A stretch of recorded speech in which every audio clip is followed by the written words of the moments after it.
Hola, chicos, chicas, ¿cómo andan? Bueno, espero que anden bien. Voy a poner esto lo más cerca posible. Vamos a hacer un breve video, una breve clase para continuar donde habíamos dejado de las consecuencias de la independencia por un lado. Después vimos de la última clase desde un punto de vista un poco más teórico las características del Estado, de un Estado en general. Eso es importante porque lo que vamos viendo es la conformación del Estado argentino.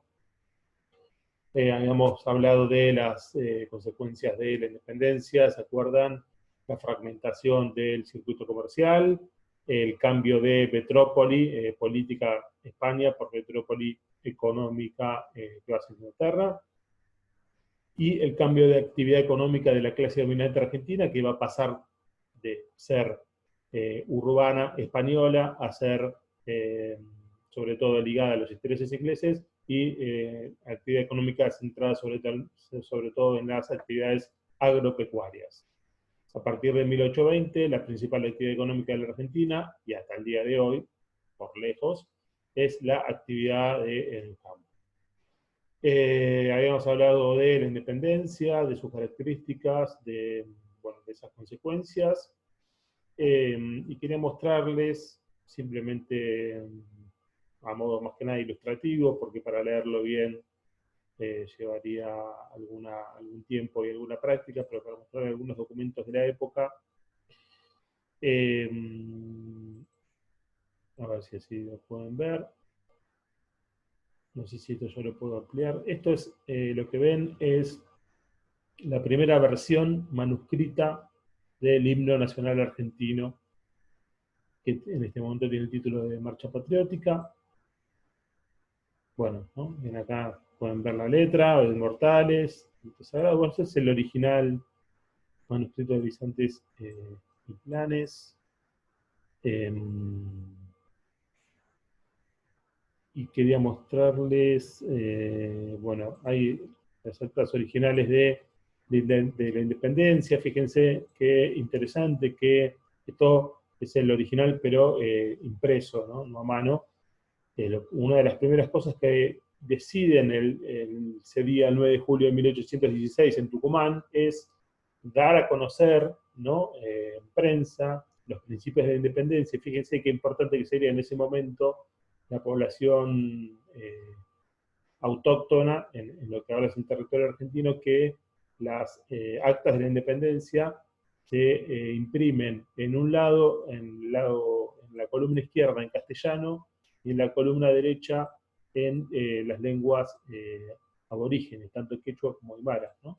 Fíjense, el acto es el acta de la independencia eh, en los dos idiomas, y eso se va a hacer para intentar llevar la independencia a la mayor cantidad de lugares posibles. Acuérdense que ya vimos que una de las primeras cosas que deciden el mismo 25 de mayo de 1810 es mover los ejércitos hacia el norte. Grano va a ser justamente conocido por liderar las tropas que se enfrentan con los españoles en el norte de los límites de la actual República Argentina. Y vamos a seguir un poco con eso, porque cuando hablamos de la conformación del Estado dijimos que una de las características era las fronteras políticamente definidas. Bueno, en este momento en la Argentina es el momento en el cual esas fronteras empiezan a definirse, y la definición de esas fronteras no es pacífica, ¿no? Siempre hay mucha pugna de por medio. A ver si les muestro algo más.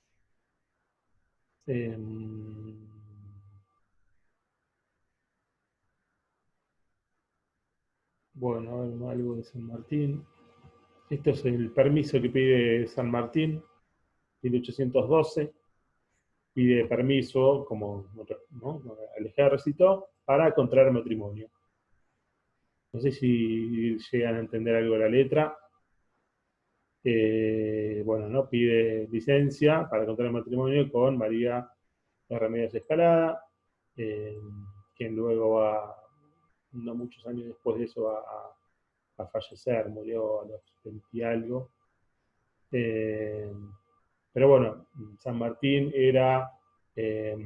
venía de España y en plena revolución no era necesariamente bien visto alguien que venía de España, entonces se casa con una criolla también para despejar un poco dudas, ¿no?, respecto de la política.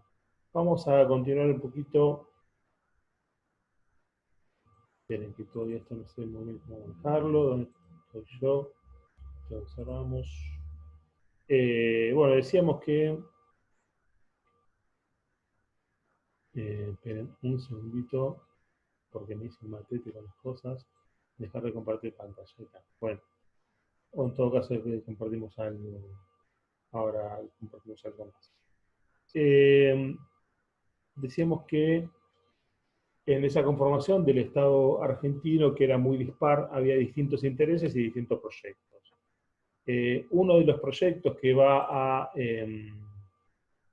intentarse llevarse adelante viene no de Buenos Aires, sino de lo que en ese momento era la banda oriental, actual Uruguay, de la mano de Artigas. ¿Quién es Artigas? Bueno, Artigas es un ganadero, representante de los intereses ganaderos uruguayos, que va a intentar hacer una reforma agraria, es decir, de repartir la tierra para quien la trabaje. Ese tipo de propuestas no era bien visto por la burguesía criolla dominante, que tenía más bien intereses corporativos que defender, y por tanto ahí va a empezar un conflicto importante entre el artiguismo, que empieza a filtrarse por las provincias del litoral argentino, Entre Ríos, Corrientes, Misiones, y los intereses de la revolución criolla centrada básicamente en Buenos Aires. Entonces ahí ya va a haber distintos tipos de proyectos que van a debatirse en lo que actualmente es Argentina. Y vamos a intentar, para todo esto, en lugar de que me vean mi cara, que vean algo un poco más interesante, que es el mapa de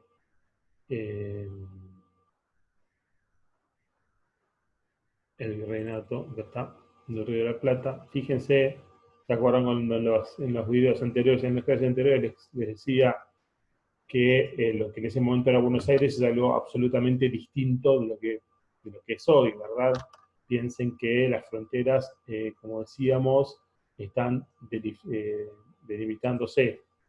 Fíjense que Buenos Aires, en este momento, acá están los pueblos originarios, la línea está muy cerca de la ciudad de Buenos Aires, y buena parte del territorio norte argentino no existía, ¿no? Bueno, todo lo que era, lo que incorporaba en ese momento el virreinato del Río de la Plata, después se va a cortar, ¿no?, más o menos por esta línea. Bueno, decíamos entonces que ahí va a haber empezar un dilema fuerte entre distintos tipos de proyectos políticos, y lo que va a discutirse, lo que siempre se discute cuando ocurre una revolución, que es qué rumbo político e ideológico es el que va a determinar la suerte de esa revolución. Después del Congreso de Tucumán de 1816, en una situación en la cual económicamente, por esto que ya dijimos antes, las provincias del Río de la Plata, sacando Buenos Aires, estaban muy empobrecidas económicamente, entonces va a sancionarse. Lo primero que se va a decidir desde el mismo Congreso es que la sede de la revolución va a ser Buenos Aires, y un par de años después, en 1819, se aprueba la primera Constitución Nacional. Esa Constitución de 1819 es una constitución con fuertes rasgos centralistas y unitarios, que por tanto no va a ser no va a ser tomada como buena, va a ser bienvenida por el resto de las provincias del interior del Río de la Plata. Ahí va a empezar una larga disputa que vamos a seguir viendo, por supuesto, en detalle más adelante, que es la famosa disputa entre el centro porteño unitario y el resto de las provincias, que van a intentar dar una constitución y una organización nacional más de tipo federal. Entonces, básicamente, la discusión, esto es muy importante porque buena parte, casi todo el siglo XIX, va a tener este eje, esta grieta, digamos, en política, entre Buenos Aires, que intenta organizar el país como único vértice por el donde pasa todo, ¿no? Como centro dominante, como punta de lanza de ese proyecto y de ese país que se está formando, y las provincias que van a intentar que se forme un país con mayor descentralidad política y administrativa y por tanto económica, ¿no? Entonces, esa va a ser una discusión muy importante que se va a dar ahí. En este momento, en 1819, esa discusión va a derivar en que se produce la batalla de Cepeda en 1820, que es básicamente la invasión de dos provincias del litoral, Santa Fe y Entre Ríos, y el sitio a Buenos Aires, justamente por la discusión de este tipo de organización y la constitución del 19. A partir del 20 va a empezar en Buenos Aires, tengo que ir controlando el tiempo porque si se me pasan los 15 minutos después no puedo subir el video a YouTube y eso genera numerosos problemas técnicos, así que me gustaría ver si el Zoom me dice cuánto tiempo llevo grabando. Bueno, no lo puedo saber.